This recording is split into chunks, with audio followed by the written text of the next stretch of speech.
public message of appreciation for the American president. Musk wrote, and I quote here, "I would like to thank President Trump for all he has done for America and the world." Here's more. People, they don't know about that. They don't really have deductions. We're giving them a deduction on the interest if they buy a nice Tesla car and they borrow the money. You're so lucky I'm with you, Elon. I'll tell you, has he ever thanked me properly?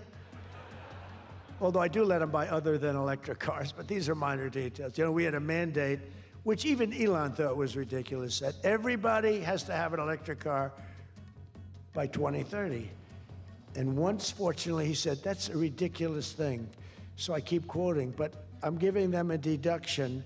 Now, Elon would like to have it differently. A deduction only if you buy a Tesla, right? But we'll let it be for everybody. But think of it. You get a deduction on the loan, on your interest payment. I think that's going to be an unbelievable boon to car sales. We stay with the U.S. President Donald Trump has in fact said that New York City Mayor-elect Zohran Mamdani will meet him at the White House on Friday. That's tomorrow, less than 24 hours from now, viewers. Trump has in fact been critical, to say the least, of Mamdani's policy, and also had warned on the eve of the 4th of November election that Mamdani's win will be a complete, total economic and social disaster for New York City, or the world's capital, or the Big Apple, as it's called. Now, Trump also said in a post on Truth Social, and I'm quoting here, "Communist Mayor of New York City, Zohran Kwame Mamdani, has asked for a meeting. We have arranged that this meeting will take place at the Oval Office on Friday, the 21st of November. And to delve deeper on this very important meeting, my colleague Vishal Vivekmi joins us from our Noida studios. But before that, listen in. Is SNAP and food benefits something you would bring up to the president? He mentioned yesterday he'd like to meet with you. Did your team reach out? And is this one of the first areas of conversation? My team reached out to the White House to fulfill a commitment I made to New Yorkers over the course of this campaign, a commitment that showed a willingness to meet with anyone and everyone, so long as it was to the benefit of the 8.5 million people that call the city their home, and so long as it would help to address the affordability crisis that is pushing so many of them out of this city. Well, my colleague Vishal Vivek joins us now. Vishal, we've seen it all, have we? Or is the final episode, the so-called grand finale, left from Mamdani's turn up the volume jibe at Trump from his swearing in to Trump's very important tweet, which begins with "communist Mamdani"? So is this stage set for a Friday Oval Office showdown there, Vishal? What's the latest you're picking up? Well, all eyes are on this meet because few would have expected that as soon as it was said that Zohran Mamdani would be set to be the next mayor, he would soon announce that he would be meeting the President of the United States, because he's one of the biggest critics that Trump has ever had, and he's been quite rabid in his approach. He has repeatedly taken to social media to attack Trump on various fronts. He has opposed almost all the foreign policies that Trump has brought in ever since he walked into the White House for the second time, be it the way he has handled the student protesters back in the U.S. territory, or the way the U.S. has handled many of the wars across the globe. He has been talking about all of these things, all of these aforementioned topics for a while now. It will be interesting to see how both the leaders join hands, because many a time we have seen in the recent past that whenever Trump has invited someone to the Oval Office, and when they're at odds, it has turned into an ugly affair. Whether it's the same case this time, that remains to be seen, because Mamdani is also someone who is known to be quite, expressive and not really hold back. And it will be really interesting to see how both of these leaders, interact when they, do the same in the Oval Office. Absolutely, Vishal. All eyes, needless to say, on that all-important Oval Office meeting, a thaw or another possible storm that's just brewing. Thank you so much again for putting the developments in perspective. U.S. President Donald Trump, viewers, is dismissing U.S. intelligence findings that Saudi Crown Prince Mohammed bin Salman likely had some culpability in the 2018 killing of Washington Post journalist Jamal Khashoggi. Now, his comments came Tuesday as Trump warmly welcomed the de facto ruler of Saudi on his first White House visit in as much as 7 years. Meanwhile, the Associated Press spoke with Jamal Khashoggi's widow on Wednesday, who said she was shocked by what President Trump said in the Oval Office meeting, sitting beside MBS. Here's more. Very upsetting and very disappointing. And basically, he described someone else, not Jamal Khashoggi. He have his information from a different resource, only one resource, and which is he convinced with, but he described someone else, not Jamal. Jamal is not this person he described. And speaking of the U.S. viewers, Venezuela's President Nicolas Maduro has said that let them keep their criminal ambitions and colonize and conquer our America. Now, his comments came as President Donald Trump on Monday did not rule out military action against Venezuela, despite bringing up a potential diplomatic opening with Maduro, who, by the way, viewers, has himself insisted that a U.S. military buildup and strikes on alleged drug boats near his South American country are in fact designed to push him out of office on the pretext of being a war on drugs. Meanwhile, across the northern border, Trump has again reiterated that he would probably talk to Maduro, but has again stressed that he's not ruling out the possibility of military action in Venezuelan territory. Mexican authorities on Wednesday announced the arrest of a man they say was involved in the planning and the ordering of the killing of a popular mayor earlier this month in the western state of Michoacan.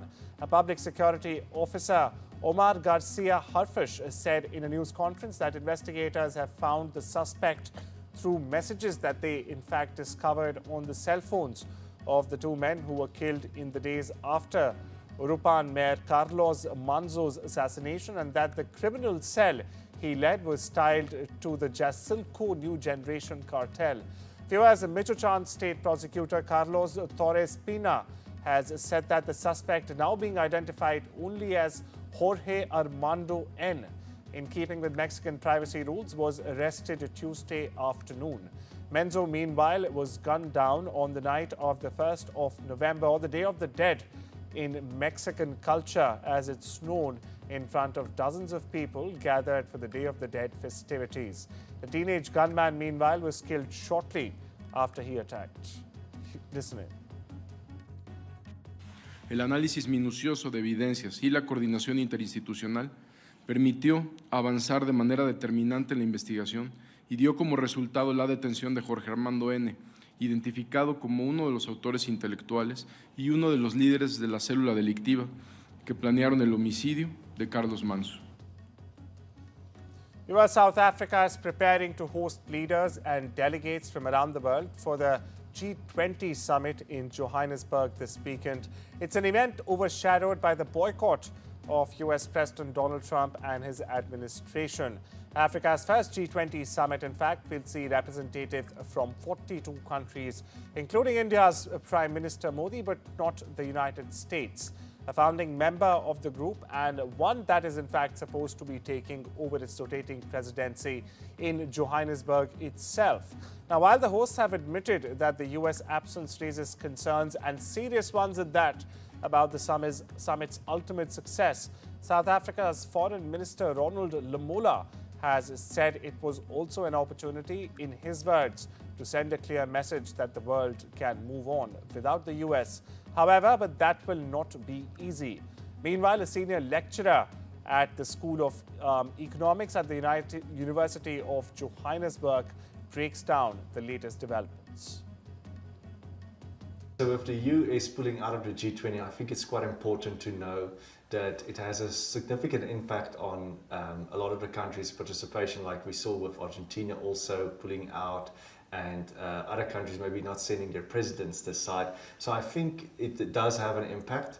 But in the end, it's a lot of the politicians and political analysts are actually saying that it can actually have a positive impact, because there's not going to be a sideshow of another policy agenda. Everybody coming this side has the same agreements to what needs to be done. And I think that strengthens South Africa's position in terms of the summit.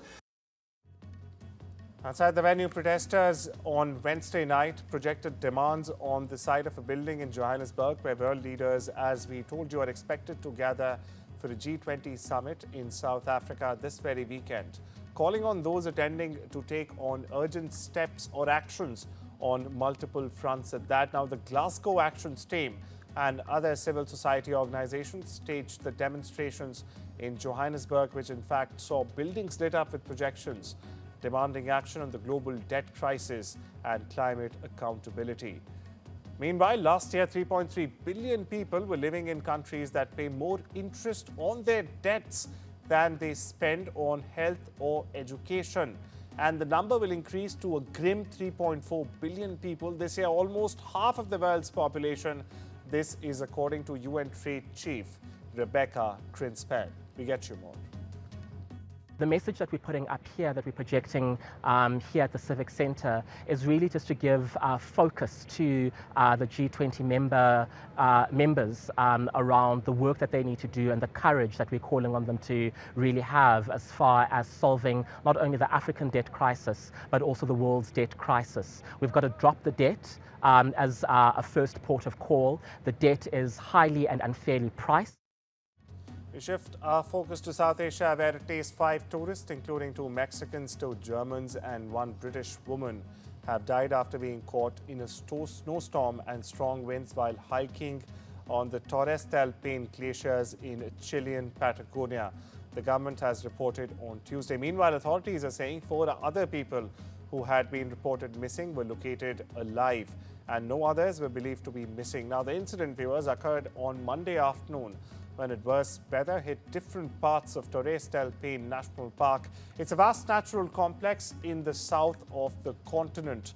Now, according to reports, a group of tourists got lost while hiking on a circuit and were caught up in the adverse weather conditions. Stay with the region where Indonesia's Mount Semeru, the highest peak on the Java island, by the way, erupted Wednesday, blanketing several villages with falling ash, as you see right there on your television screens, prompting evacuations and also leading authorities to raise the alert level to the highest.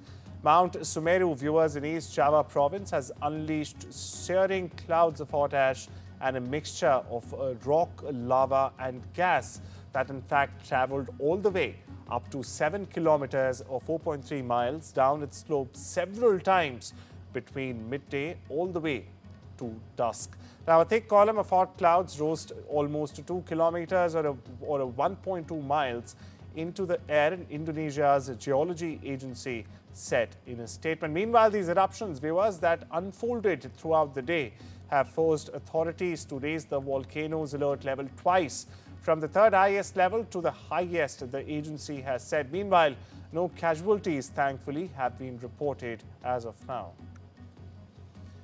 Heavy fog clouded a wide swathe of the United Arab Emirates or the UAE on Thursday, causing flight delays and slowing traffic across the country. Now, fog-covered planes on display also at the Dubai Air Show as visitors arrived in the morning. Private jets, commercial aircraft and military planes alike were among the more than 200 aircraft on display at this year's air show. Now, the event brings together manufacturers, operators and even industry leaders with the sole focus on new aircraft design and a push towards more sustainable aviation. In traffic near the Dubai Air Show, cars meanwhile slowed as visibility dropped in some areas to only around a few hundred meters. Melania Trump and Usha Vance took their first trip together, visiting Marine Corps members and their relatives in North Carolina. This to mark the approach of Thanksgiving and to also salute military families, which, by the way, the First Lady has called the quiet strength of America. The wives of President Donald Trump and Vice President J.D. Vance, a former Marine himself, by the way, visited a high school and an elementary school and also addressed hundreds of cheering uniformed Marines at Camp Lejeune. It's the largest Marine Corps building on the East Coast and Marine Corps Air Station, New River. We get you more. Military families are the quiet strength of our nation. Your love, patience, and courage give our service members the confidence to serve with honor and the comfort of knowing home is always waiting. As Thanksgiving approaches, families across America will come together. But for many of you, someone you love will be serving far from home. Please know that our nation is thinking of you, praying for you, and deeply grateful for your service. To every service member, thank you for standing watch so others can celebrate in peace. Viewers, Hyderabad-born Ghazala Hashmi has created history recently when she became the first Muslim woman and the first South Asian American to in fact win a statewide office in the U.S. state of Virginia. Now, Hashmi spoke exclusively to NDTV's Uma Sudhir in a conversation about what it took to become the Lieutenant Governor-elect of Virginia. But that's not it, viewers. She also highlighted on how H-1B policy changes are going to impact the U.S. economy in a nutshell. Meanwhile, Hashmi went down memory lane, also about shopping around the iconic Charminar and how she can't wait to get back here. Listen in. We are honored to be joined on NDTV by Senator Ghazala Hashmi, who has actually broken several glass ceilings. She is the first Muslim woman and the first South Asian American to be occupying or to become the Lieutenant Governor-elect of Virginia State, and the first to get a statewide position like this. Senator Hashmi, thank you so much for joining us. What would you tell young women aspiring to be these kind of leaders in positions of power, in positions of influence? What would you tell them are the biggest takeaways that you have for them? It's been so gratifying to me. After election night, I received thousands of messages from so many people, but most especially from young women across the world who see in my election their own opportunities to pursue their dreams, to make sure that they are working in challenging environments, and to know that they too have the opportunity. You know, not everybody needs to run for office, but I think the biggest message for young women in particular is that they should seize the opportunities to really challenge themselves. You know, you're assuming or going to be assuming this very important role at a time when the U.S. politics or has become highly polarized, or is it across the world that you see? Yes, you know, I decided to run for office because of the polarization. So in 2019, when I first decided to run for the Virginia Senate, it was because of the bigotry and the division that Donald Trump came into office in 2016. He ran on a platform of targeting immigrants, and he also ran on a platform of targeting Muslims in particular. He imposed a Muslim ban as he came into office the first time, and I felt a responsibility to stand up and to speak out for the values that I have, and to make sure that we're protecting all marginalized communities. And sadly, across the world, I think we're seeing deep polarization. You know, one of the concerns among the Indian population is about the H-1B visas itself, and that's been a matter of huge politics and debate as well. What is your view on the policies that the U.S. has vis-a-vis H-1B and the way they seem to be changing in the recent past? It is creating a real crisis here in this country, and especially with so many employers. You know, our HB1 visa holders are such a important, provide such important contributions to many of our job sectors, but particularly in technology. The skills and the talents that our HB1 visa holders bring with them are essential to our companies being able to do the necessary work. And one thing we know with the crackdown we are seeing, unfortunately, from the Trump administration, the kind of restrictions that that administration is placing, is that we're going to lose the talent. We're also going to lose the companies themselves. And this is impacting entire families, not just workers, with the kind of terrible decisions we're seeing the Trump administration making. Thank you so much, Ghazala Hashmi, for joining us on NDTV. It was a pleasure to speak with you. Thank you. Well, you can check out the full conversation on ndtv.com and all our social media handles. Meanwhile, it's time we step into a short break. Viewers, much more lined up on the other side. Needless to say, don't you go anywhere.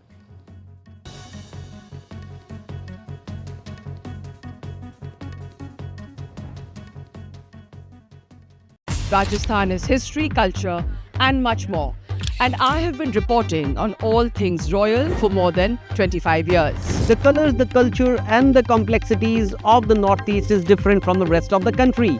I have been bringing the Northeast closer to the capital for over 15 years. Madhya Pradesh is the heart of India, and I have been capturing its every beat for over 10 years, covering the corridors of power, what is said, what is left unsaid, and what it actually means for you and me. I have it all covered. Kashmir is often called paradise on earth, a region that has been in a state of flux. From conflict to India's crowning glory, I have been reporting and decoding Jammu and Kashmir for last 3 decades. When facts are fragmented, we put the pieces together. Where power collides with truth, we are there. Behind me is that massive security arrangements that are in place. Behind fractured boundaries, we clear the fog of war. Fault Lines with Gauri Dwivedi, only on NDTV World. Right now what it is an important ceasefire. For it to actually take shape in that 20-point formula, the most contentious part of it is that Hamas needs to let go of arms. It should not be able to arm itself and be part of the larger formula. But as things stand right now, there are sporadic instances of violence. There are large reports coming in and multiple reports coming in of public executions taking place. Where things stand right now then? Well, the good news is that the ceasefire generally is holding. There have been some incidents because apparently some people were trying to infiltrate areas that are under Israeli control. And because of this savagery that Hamas is actually conducting against their own people, we hope that stops. We want Hamas to fulfill their commitment, not only to us, to the Arab and Muslim nations. These parties, they should put pressure on Hamas. When we look in retrospect, what brought us into this moment in which the hostages became a burden for Hamas? It came because of our military pressure. It came because of the efforts of the United States and the efforts of the mediators that finally have decided to put pressure on Hamas. This brought results, and if we want to see results in the future, meaning we want to see the implementation of the 20-point plan, we have to have pressure from the Arab Muslim world on Hamas. So Qatar, Turkey, Saudi Arabia, Egypt, the main set of mediators, you think they will be the ones putting pressure on Hamas to ensure that they don't arm themselves again? We certainly hope so, because there is a peace.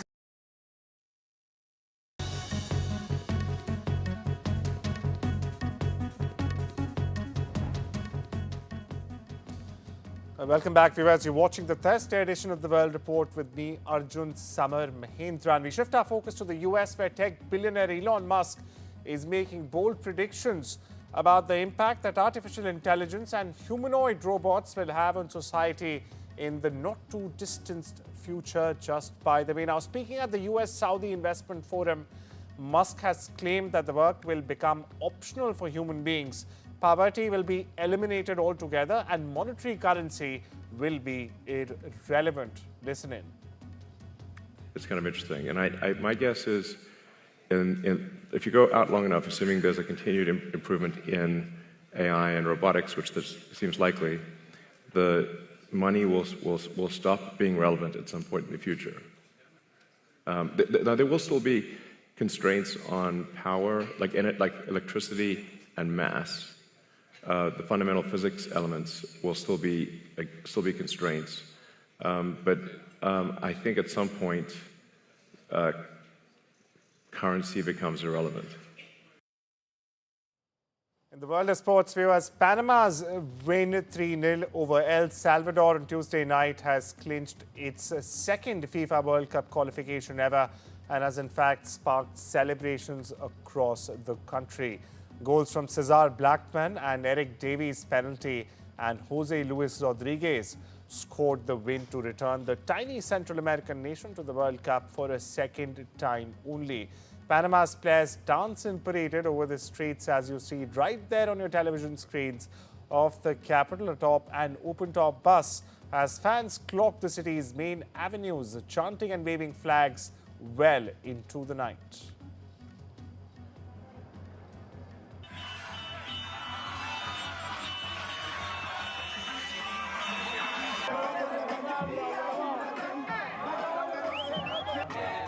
In Southeast Asia, the 2025 FAI World Road Soccer Championships concluded in Shanghai on Tuesday as well. A total of 46 teams from 18 countries across 4 continents competed in the match. China claimed both the world titles with commanding performances, securing gold and silver in F9A A group and F9A B group, confirming its leadership in the sport's early competitive landscape. Meanwhile, neighbor South Korea achieved excellence as well, earning bronze in both these categories. Now, the match was organized by the Aerosports Federation of China, ASFC as it's called, and the Shanghai Science and Technology Sports Management Center. The first World Championship, by the way, in this rapidly growing sport took place at the Shanghai Stadium from the 15th to the 18th of November. The Prince and Princess of Wales had a night out Wednesday at London's Royal Albert Hall for their annual Royal Variety performance. Viewers, the couple missed the last 2 years of the event while the princess focused on cancer treatment. She's now in remission. Attending the Royal Variety performance has been a royal family tradition dating back to the 1920s, 1921, under King George V. Now, last year, King Charles attended solo. Scheduled performers this year included the cast of Paddington the Musical, pop star Jessie J, Grammy Award winner singer Lofi, among others. And well, that's a wrap in this Thursday edition of the World Report. Take care and have a wonderful day.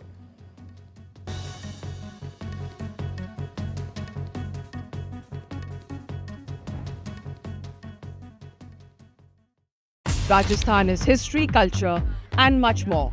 And I have been reporting on all things royal for more than 25 years. The colors, the culture, and the complexities of the Northeast is different from the rest of the country.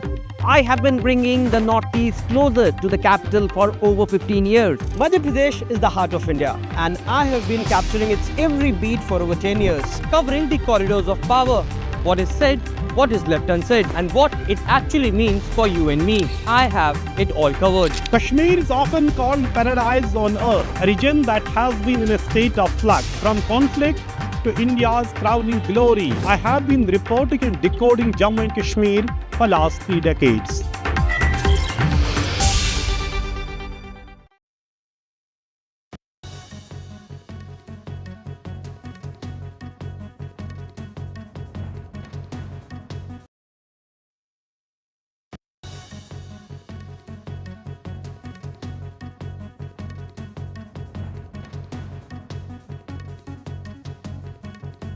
This Thursday edition of the World Report, viewers, I'm Arjun Samar Mahindran. Let's take a look at what's making headlines around the world. Bringing much needed possible closure to the years-long Epstein saga, viewers, U.S. President Donald Trump has finally signed the bill to release the Epstein files. Now, as the bill was signed by the U.S. President, right inside the Oval Office, let me tell you, the Justice Department of the DOJ has already begun preparing documents for its public release. Now, once signed, the law requires a 30-day release window for all the files to actually come out and be made public. Now, these files also must be released before the 19th of December. That's exactly when this 30-day window would come to an end. However, legal redactions and any ongoing investigations which are still active could still slow or even limit what the public actually sees. So viewers, while the framework is set and the countdown has very much begun, the final release may not be as complete or even as fast as one may expect. U.S. President Donald Trump shared a light-hearted moment with Tesla CEO Elon Musk during remarks at a U.S. Saudi investment forum. Now, spotting Musk in the audience, Trump joked that the billionaire was in fact lucky that I'm with you, in Trump's word, before teasingly asking whether Musk had ever thanked him properly. Now, just moments later, Musk joined in the banter online, posting memes about their relationship and also sharing a public message of appreciation for the American president. Musk wrote, and I quote here, "I would like to thank President Trump for all he has done for America and the world." Here's more. People, they don't know about that. They don't really have deductions. We're giving them a deduction on the interest if they buy a nice Tesla car and they borrow the money. You're so lucky I'm with you, Elon. I'll tell you, you are.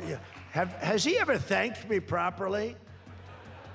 Although I do let him buy other than electric cars, but these are minor details. You know, we had a mandate, which even Elon thought was ridiculous, that everybody has to have an electric car by 2030. And once, fortunately,